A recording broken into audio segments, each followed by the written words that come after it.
శ్రీ కామాక్షి సమేత కపిలేశ్వర స్వామివారి ఆలయము చాలా ప్రాచీన శైవాలయంగా తిరుపతి పట్టణంలో వెలిసి ఉన్నారు. ఈ యొక్క క్షేత్రములో కపిల మహాముని తపస్సు చేసి త్రిమూర్తుల్ని దర్శనం చేసినట్టుగా పురాణాలు చెప్పబడుతుంది. కపిల మహాముని తపస్సు చేస్తుండగా బ్రహ్మ గోరూపంగాను, విష్ణుమూర్తి గోపాలుడుగాను, శివుడు లింగాకారంగాను ఇక్కడ దర్శనమిచ్చినట్టుగా పురాణము. ఈ యొక్క తీర్థాన్ని కపిల తీర్థమని, ఆళ్వార్ తీర్థమని, చక్ర తీర్థమని ఈ తీర్థానికి 3 పేర్లు పిలువబడుతుంది. ఈ యొక్క క్షేత్రంలో శివపరివార దేవతలంతా ఉన్నారు.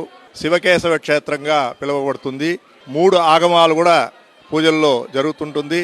శివుడికేమో శివాగమ ప్రకారంగాను, రుక్మిణీ సత్యభామ సమేత శ్రీ వేణుగోపాల స్వామివారు, శ్రీ లక్ష్మీ నరసింహస్వామివారు వైగానసాగమ ప్రకారంగాను, శ్రీ లక్ష్మీ నారాయణ స్వామి వారికి పాంచరాత్ర ఆగమ ప్రకారంగాను పూజలంతా కూడా జరగబడుతుంది.